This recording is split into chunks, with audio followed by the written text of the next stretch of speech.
Olá, eu sou Júlia e vim dar continuidade ao curso Recursos Físicos para a Cicatrização Tecidual. Esse curso é todo baseado em evidências científicas e assim como a professora Paloma já deu uma aula para vocês, nós queremos que vocês aprendam a buscar artigos que baseiem e norteiem a sua prática fisioterapêutica. Aqui nós não vamos dar receita de bolo, nem parâmetros e protocolos fixos para que vocês usem nos seus pacientes. Nós queremos que vocês aprendam a buscar a evidência correta, de boa qualidade metodológica, para que vocês tenham a referência necessária e tenham o material necessário para a prática fisioterapêutica de vocês. Então, os artigos utilizados nesse curso foram buscados em duas bases de dados, que foram a Cochrane e a PubMed, e foram utilizados descritores associados com Wound Healing e Healing, que significam no português cicatrização e cicatrização de feridas. Então, todos os descritores estão aqui listados para que vocês possam ter noção de como esses artigos foram encontrados. Nós buscamos artigos de 10 anos para cá, revisões, ensaios clínicos, mas isso não quer dizer que não possam existir artigos um pouco mais antigos, porque são artigos referência. Então, a gente também precisa ter esse crivo de saber quando utilizar um artigo mais antigo, porque ele é muito bom e ele é a base, ele é o início daquele assunto. Então, antes de você saber que recurso e quais recursos você tem disponíveis para utilizar na cicatrização de um tecido, você precisa fazer uma avaliação bem feita do paciente para que você entenda a causa, a origem daquela lesão, que tipo de disfunção aquilo está trazendo ao paciente. Então, assim como a professora Paloma já deu para vocês também uma aula de avaliação de feridas, vocês precisam entender que a anamnese é importantíssima na avaliação desse paciente. Coleta a história clínica dele, tente descobrir o tempo de lesão, o surgimento, que tipos de tratamento ele já fez, que tipos de tratamento já foram sugeridos pela equipe médica, pela equipe multiprofissional. Depois disso, você vai fazer um exame clínico. Você precisa ter intimidade com os instrumentos de avaliação, com os tipos de sinais que aquela lesão vão te dar ao seu exame físico, para que você possa coletar tudo isso e dessa forma identificar o fator etiológico dessa lesão e assim poder traçar um protocolo fisioterapêutico adequado. Na fisioterapia, nós temos vários recursos à nossa disposição, recursos e técnicas, assim como os exercícios, como a cinesioterapia, que é a terapia do movimento, vão nos auxiliar muitas vezes a cicatrizar lesões, tanto de pele quanto de músculo, tendão, etc. Nós temos também à nossa disposição os recursos físicos, que são equipamentos de uso terapêutico utilizados para obter ou estimular a resposta fisiológica e com consequente efeito terapêutico. O que isso quer dizer? Quer dizer que esses equipamentos eles vão possuir mecanismos que dependem da forma como da forma como eles são utilizados, e esses mecanismos vão induzir uma cicatrização tecidual. Então, a grande maioria dos recursos que nós possuímos possuem como objetivo ajudar na cicatrização de uma lesão, seja ela óssea, muscular, cutânea, etc., e também reduzir a dor. Então, é importante que a gente entenda o porquê de usar esses recursos para que a gente possa otimizar o seu uso. Eles são classificados de acordo com a energia que eles produzem. Então, eles podem ser térmicos, que são aqueles recursos que predominantemente aquecem ou resfriam a área onde eles estão sendo aplicados. Podem ser mecânicos, que são os recursos que vão produzir alguma vibração, algum tipo de onda que vai penetrar na estrutura e vai causar uma série de efeitos fisiológicos. Podem ser elétricos, que são a eletroterapia, as correntes elétricas, e os recursos luminosos, que são a fototerapia representada pelo laser e o LED. O ultrassom é amplamente conhecido na fisioterapia e ele é um recurso bastante acessível. Ele nada mais é do que um transdutor que produz vibrações mecânicas, oscilações, e essas oscilações vão penetrar no tecido através de um meio condutor, que é o gel condutor, e essas vibrações mecânicas vão desencadear uma série de respostas celulares e teciduais. Então, o tanto que o ultrassom penetra no tecido vai depender muito da frequência escolhida na sua utilização.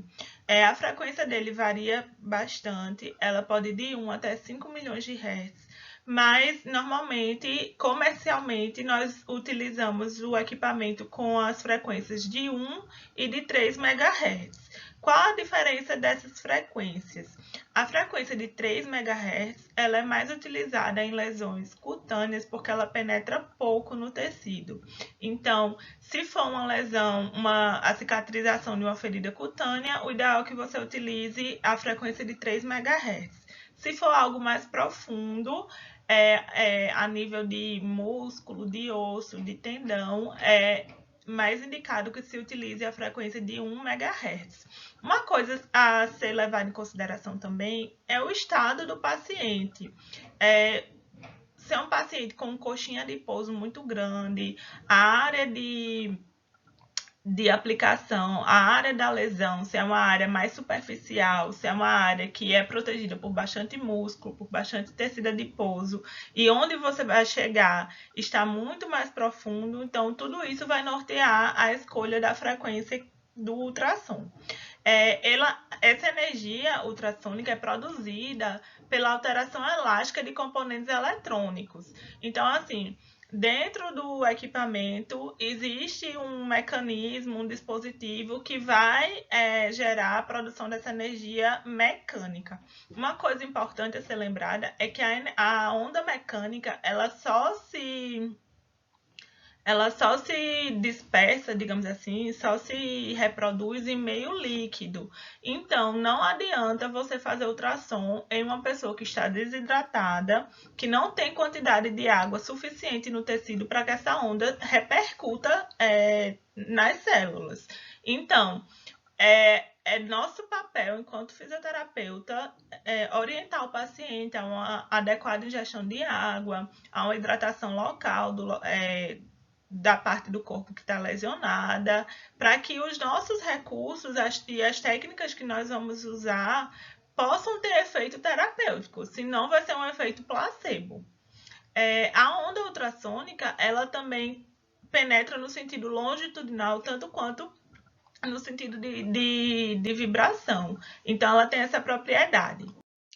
Uma coisa muito interessante da gente prestar atenção é que nas indicações para o uso do ultrassom, todas elas, se você parar para pensar e você começar a raciocinar, você vai ver que todas essas indicações são por conta da melhora de cicatrização do tecido.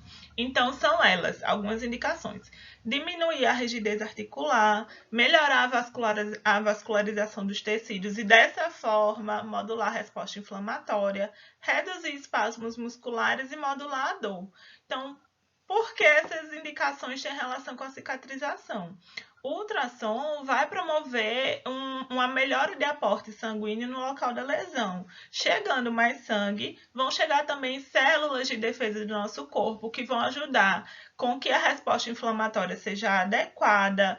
Dessa forma, não vai se prolongar por muito tempo, não vai ficar um tecido dolorido e todas aquelas células que chegam ao local da lesão vão otimizar a cicatrização, seja da ferida, seja da lesão muscular, tendinosa, enfim.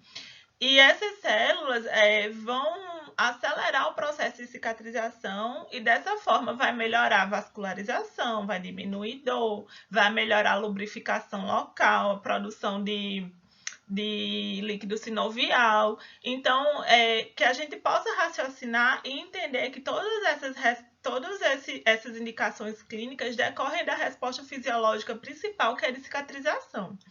Quanto às contraindicações para o uso do ultrassom, são elas: região periocular.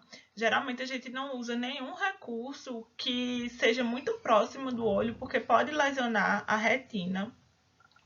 Distúrbios circulatórios sem identificação etiológica.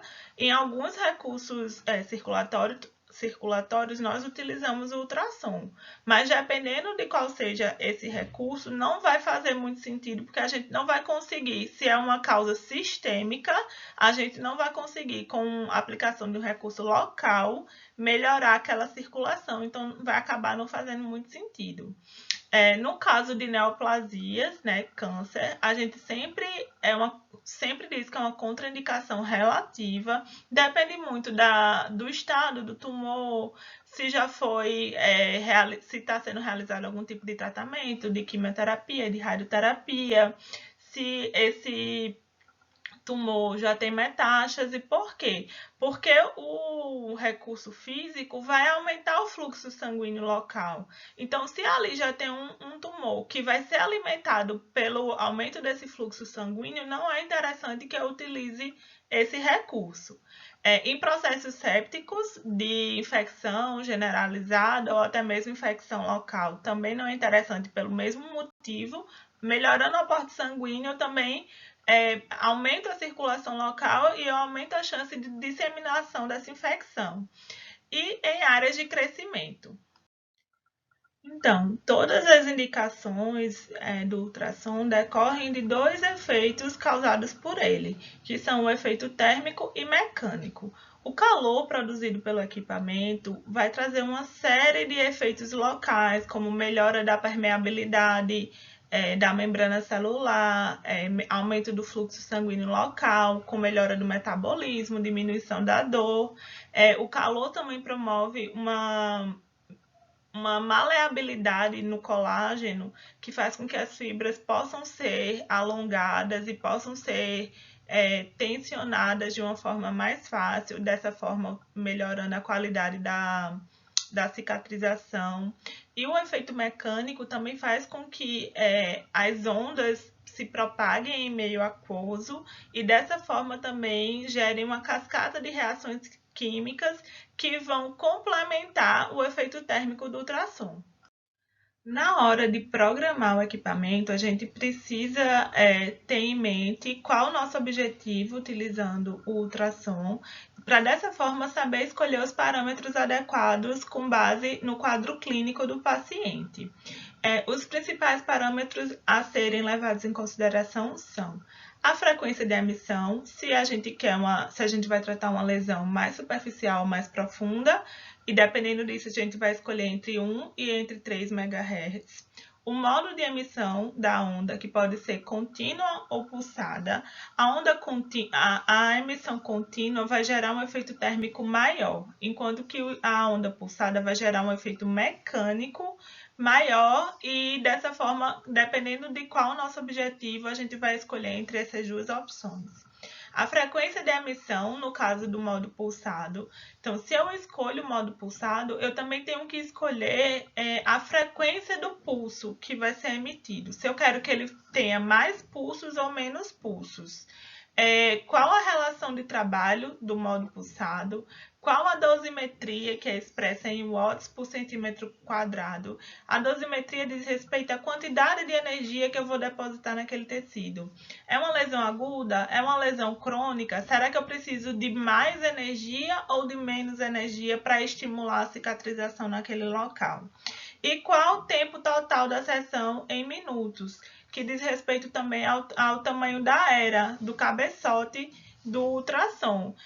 Geralmente, se a gente diz que para uma era o tempo tem que ser de 3 minutos. Então, dependendo do tamanho da lesão, você vai ver quantas eras, qual o tamanho de quantas eras seria, e dessa forma você vai planejar o tempo total da aplicação do ultrassom para que esse recurso tenha um efeito de fato e não seja apenas um recurso que você está utilizando e não está tendo efeito no paciente.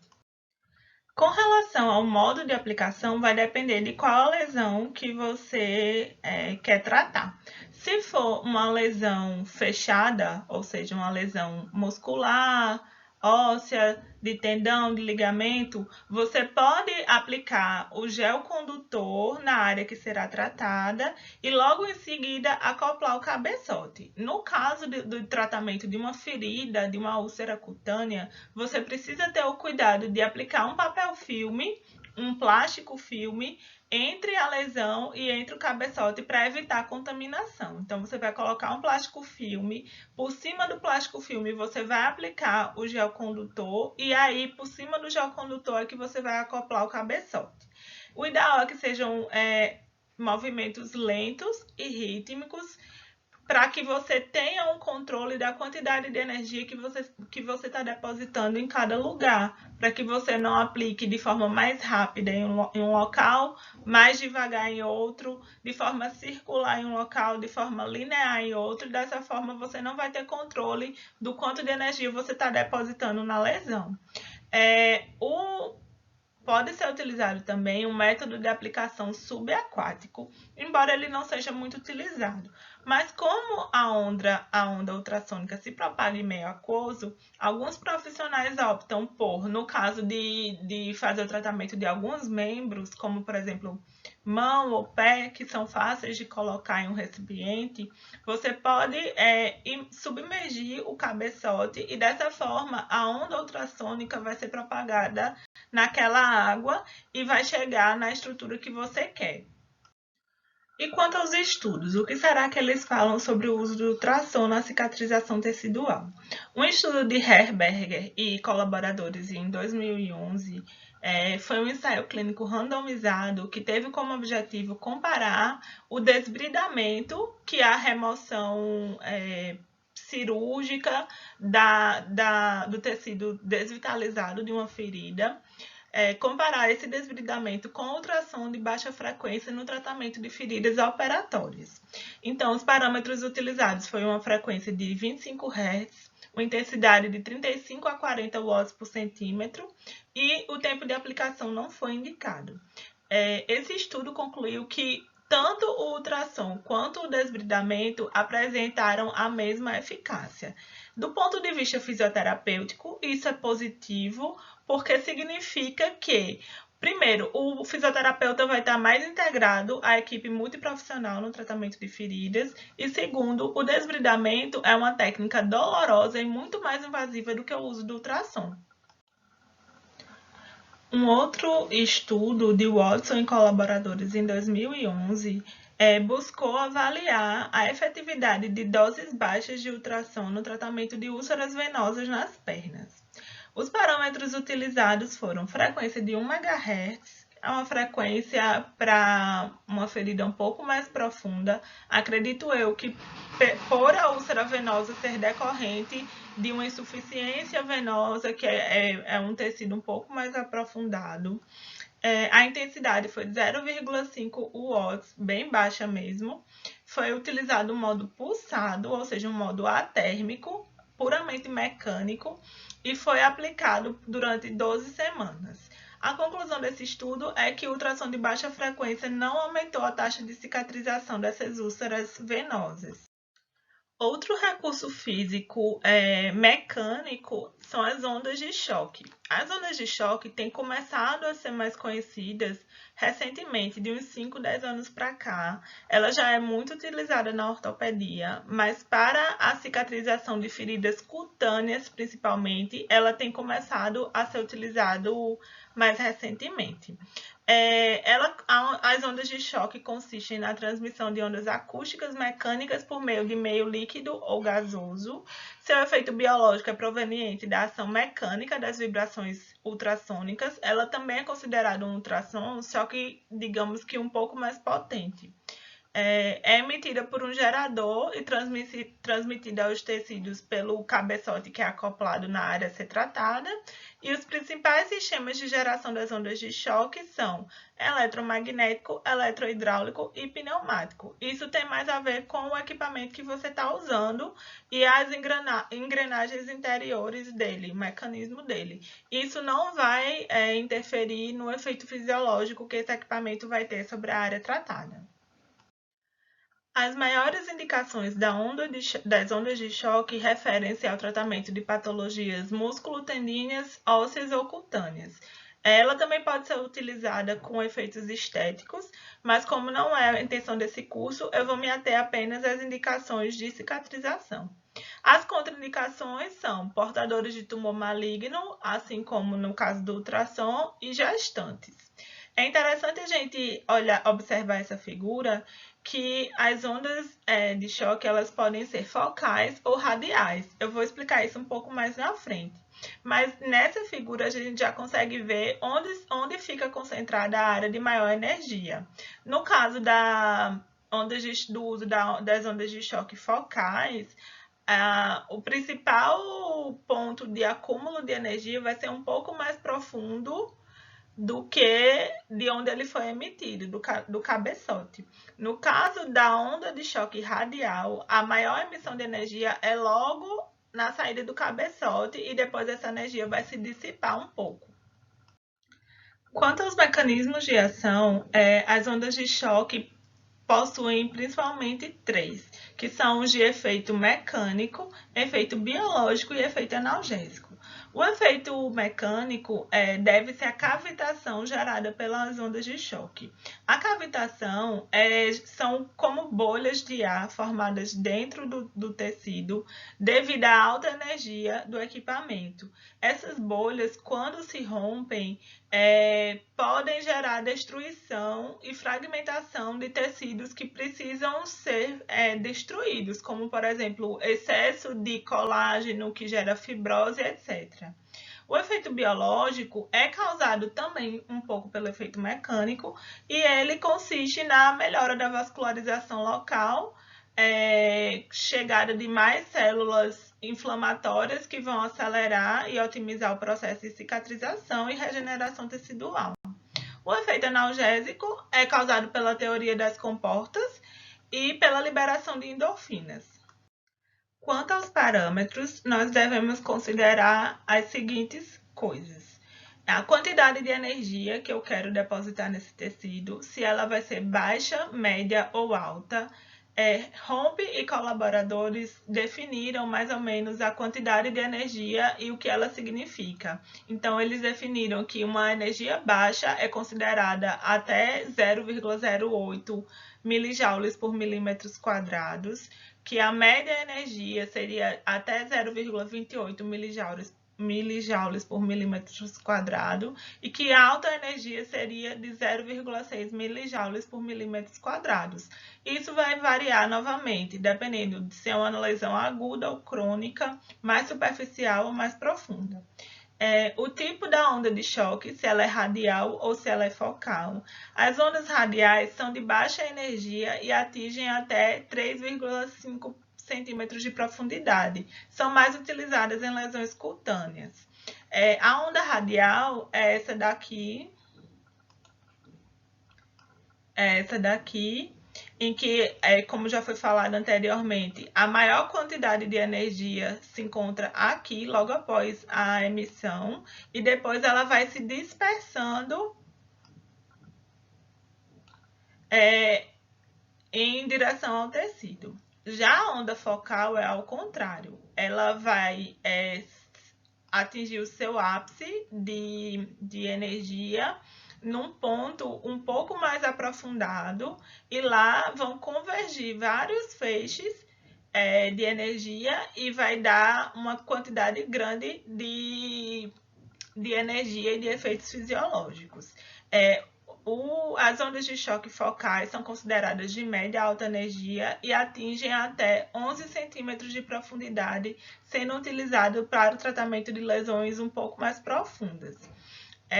Outro parâmetro importante é o número de pulsos ou choques por centímetro quadrado. Isso tem a ver com a quantidade de emissões, digamos assim, que haverá por parte do equipamento. Se eu quero uma quantidade maior de pulsos, eu vou gerar uma quantidade maior de energia. Uma quantidade menor de pulsos, eu vou gerar uma quantidade menor de energia. Eu preciso saber também a densidade de energia, que é a quantidade de energia total que eu vou depositar por ponto, ou seja, por milímetro quadrado, e qual será o tempo entre sessões. O protocolo de aplicação é bem parecido ao do ultrassom. Se for no caso de uma lesão fechada, não precisa ser aplicado o plástico filme. Você pode apenas aplicar o gel condutor e já acoplar o cabeçote do equipamento. No caso de uma lesão aberta, de uma ferida, é importante colocar o plástico filme, aplicar a camada de gel condutor e em seguida acoplar o cabeçote do equipamento. Com relação à literatura, um estudo de Arnaud e colaboradores em 2010, um estudo observacional, buscou observar a taxa de epitelização em pacientes com queimaduras profundas de espessura parcial ou total. Os parâmetros utilizados foram 100 pulsos por centímetro quadrado de ferida, e essas feridas eram até 5% da área corporal, certo? E a densidade de energia era uma densidade baixa, de 0,15 milijoules por milímetros quadrados. E esse protocolo foi feito no terceiro e no quinto dia após queimadura. Concluiu-se que a maioria dos pacientes conseguiram a repitalização antes dos 15 dias. Lembrando que no caso de queimaduras profundas e de espessura total, o tempo de repitalização gira em torno de 21 dias. Então, para que esses pacientes tenham repitalizado em menos de 15 dias, foi um resultado muito bom. Já um estudo de Mohamed e colaboradores em 2014 buscou avaliar a eficácia das ondas de choque sobre a taxa de cicatrização, área da superfície da ferida e preparação do leito de úlceras crônicas do pé diabético, ou seja, já é uma ferida crônica. A densidade de energia utilizada foi de 0,11 milijoules por milímetros quadrados e o protocolo foi realizado 2 vezes na semana por 8 sessões. Chegou-se à conclusão que as úlceras tratadas com ondas de choque tiveram a redução significativa no tempo médio necessário para a cicatrização, sem intercorrências e efeitos adversos. Esse achado é muito interessante porque a ferida crônica, como vocês já viram nesse curso, ela demora um pouco mais a tratar, porque há um distúrbio circulatório local. Então, isso significa também que as ondas de choque têm uma capacidade grande de reperfusão tecidual. Finalizamos a primeira aula de recursos físicos, mecânicos para cicatrização tecidual. Espero que tenha sido proveitosa, que tenha dado para entender. No caso de dúvidas, podem deixar lá no fórum do SIGA, que nós responderemos tão logo possamos. E façam a atividade que vai ser colocada lá e logo em seguida virá um vídeo com a correção da atividade. Bons estudos!